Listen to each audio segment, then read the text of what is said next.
굿모닝 큐티 가족 여러분, 주의 사랑에 매여 힘차게 시작되는 월요일 아침입니다. 제 뒤로는 북미 대륙에서 600m로 최고 수심을 자랑하는 짙은 코발트색을 띠고 있는 신비로운 호수가 보이실 텐데요. 이곳이 어딜까요? 바로 오레곤주에서 유일한 국립공원인 크레이터 호수입니다. 사진만 봐도 하나님을 찬양하는 입술이 저절로 열리고 우리 하나님의 높음을 자랑하게 되는데요. 이와 같이 멋진 풍경을 담아주신 이광철 성도님께 감사를 드립니다. 그리고 어제 주일에 주셨던 말씀을 다시 한번 기억합니다. 우리에게 가장 절실하게 필요한 것은 용서받는 것이고 용서해 주는 것입니다. 하나님께 받은 용서를 우리의 가족과 이웃에게 나누며 진정한 복된 한 주간이 되시기를 주의 이름으로 축원합니다. 오늘 함께 부를 찬송은 235장 달고 오묘한 그 말씀입니다. 다 함께 2절을 찬송하겠습니다. 귀한 주님의 말씀은 내 노래 되도다.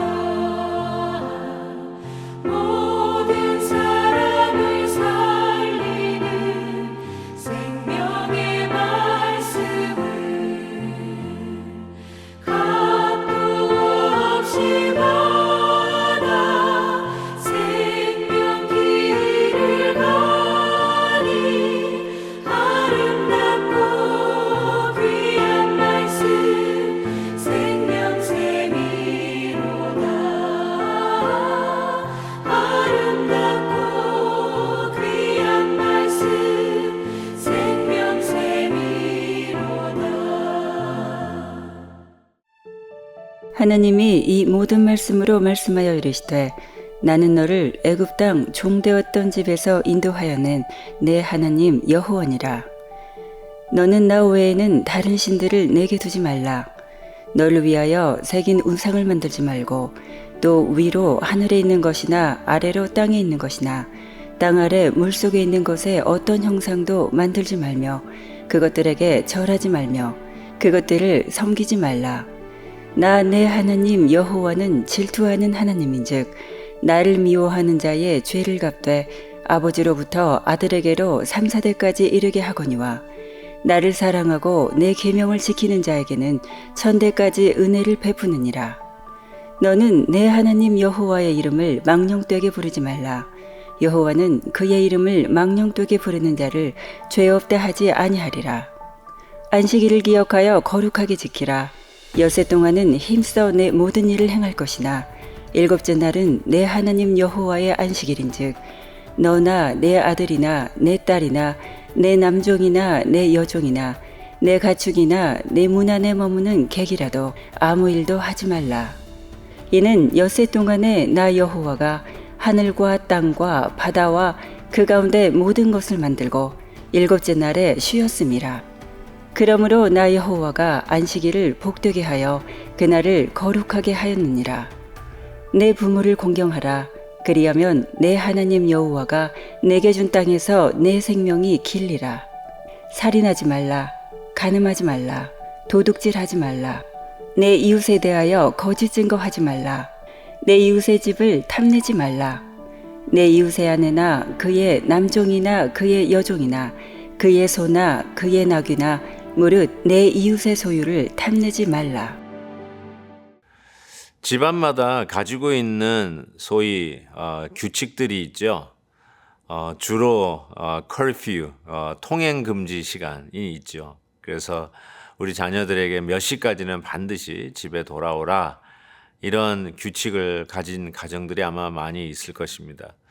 뭐 그 외에도 가정마다 조금씩은 다르겠지만 부모님들이 자녀들에게 요구하는 규칙들이 있습니다. 한번 여러분에게 여쭤보겠습니다. 왜 부모님들이 자녀들에게 그러한 규칙들을 줄까요? 첫째, 규칙을 지키지 않으면 벌을 주려고. 둘째, 규칙을 잘 지키면 상을 많이 주려고. 셋째, 그 규칙이 자녀들에게 좋은 것이기 때문에. 아마 우리 부모님들은 금방 답이 3번이라는 것을 알아채실 것입니다.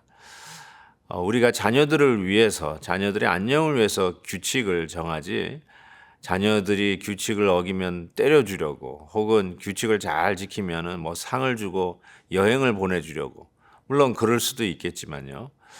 그러나 규칙 자체가 결국 자녀들에게 유익하기 때문에 가정마다 나름대로의 규칙을 갖고 있는 것이 아니겠습니까?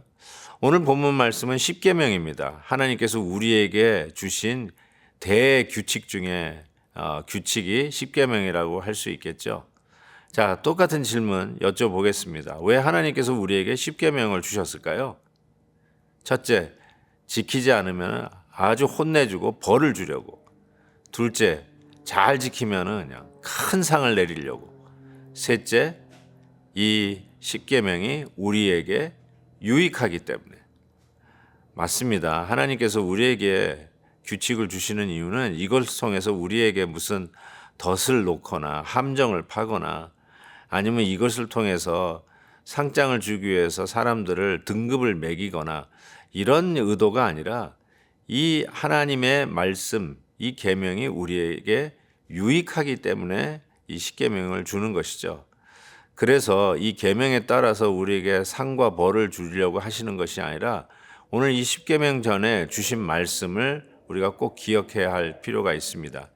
오늘 2절 말씀에 보면 나는 너를 애굽 땅 종되었던 집에서 인도하여 낸 내 하나님 여호와니라 이렇게 말씀하고 있습니다.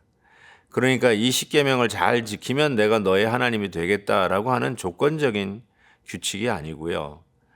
내가 이 말씀을 잘 지키면 잘 못 지키면 내가 너희들을 혼내주겠다, 벌 주겠다라고 하는 협박도 아니라 오늘 주신 말씀은 십계명의 이 계명을 주시기 전 나는 너를 애굽 땅에서 건져낸 구원의 하나님, 너를 건져낸 사랑의 하나님, 능력의 하나님, 너의 안녕을 위한 하나님이신 것을 이미 선포하고 그리고 하나님 백성의 유익을 위해서 이 십계명을 주셨다라고 생각하시면 되겠습니다.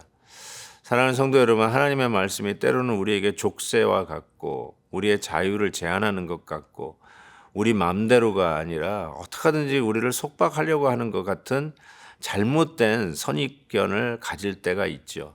그러나 오늘 말씀을 다시 한번 생각하면서 나를 구원해 주신 하나님께서 우리의 안녕과 유익을 위해서 이 말씀을 주셨다는 사실을 깨닫고 하나님의 말씀에 기쁨으로 순종할 수 있기를 바랍니다. 그리고 내 앞에 다른 신을 두지 말라, 또 우상을 만들지 말라, 내 이름을 망령되이 일컫지 말라, 안식일을 거룩하게 지키라 라고 하는 1계명에서 4계명까지 하나님에 대한 계명이 나오고요. 그리고 5계명부터 10계명까지는 사람에 대한 계명이 나오죠. 그래서 내 부모를 공경하라. 6번째는 살인하지 말라. 7번째는 간음하지 말라. 8번째는 도적질하지 말라. 9번째는 거짓 증거하지 말라. 10번째는 이웃의 것을 탐하지 말라. 이렇게 하면서 이웃과의 관계 속에 필요한 말씀을 주셨다고 생각합니다. 한 말씀 한 말씀 우리가 좀 시간이 되면 깊이 묵상해야 되겠지만 저는 하나님께 대한 이 계명 중에 안식일을 거룩히 지키라라고 하는 이 말씀이 부연 설명이 참 길게 붙어 있죠. 또 사람에게 대한 계명은 살인하지 말라, 도적질하지 말라 간단하게 나와 있는데 내 부모를 공경하라는 말은 약속이 따라 나오는 것을 보게 됩니다. 그래서 이 안식일을 거룩히 지키라. 어쩌면 이 말씀 속에 그 앞에 세 가지의 계명이 요약되어 있다라고 생각해도 틀리지는 않을 것 같습니다. 정말 하나님을 하나님 되게 하는 것, 하나님을 하나님으로 존경하고 섬기고 하나님에게 예배하는 것, 이것이 안식일을 거룩히 지키는 일에 따라오는 것이죠. 일주일에 하루 예배하는 날로 구별할 때 우리의 라이프 스타일이 하나님을 얼마나 귀하게 생각하고 하나님을 위하고 하나님에게 우리의 마음을 표현하는지 우리의 모든 삶 속에 그 하나님을 향한 하나님을 집중하는 것이 나타나지 않겠습니까? 아울러 사람에 대한 계명에서도 내 부모를 공경하라. 어쩌면 부모를 공경하는 자들이 이웃의 것을 탐하지 않을 뿐만 아니라 거짓말도 하지 아니하고 간음도 하지 아니하고 저들의 생명도 소중하게 생각하는 그런 삶의 철학이 바로 부모를 공경하는 데서부터 나오지 않겠습니까? 오늘 말씀을 깊이 묵상하시면서 이것을 우리에게 어떤 자유를 제한하거나 잘못하면 벌 주려고 하나님께서 덫을 놓은 것이 하나님의 말씀이 아니라 이 말씀이 우리에게 유익하고 복이 되기 때문에 주신 말씀이라는 것을 기억하시고 오늘도 나에게 주신 말씀 기쁨으로 순종하며 하나님이 약속하신 복을 누리는 저와 여러분 될 수 있기를 주의 이름으로 축복합니다. 하나님 아버지, 하나님의 말씀 중에 이 십계명을 다시 한번 읽습니다. 오늘도 여전히 우리에게 역사하는 하나님의 말씀, 하나님이 오늘도 우리에게 인생의 행복을 위하여 설계해 주신 블루프린트와 같은 하나님의 말씀을 아멘으로 받습니다. 하나님 이 말씀을 순종하며 하나님의 놀라운 축복을 얻는 저희들 되게 하여 주시옵소서. 예수 그리스도의 이름으로 기도하옵나이다. 아멘. 내일 또 뵙겠습니다.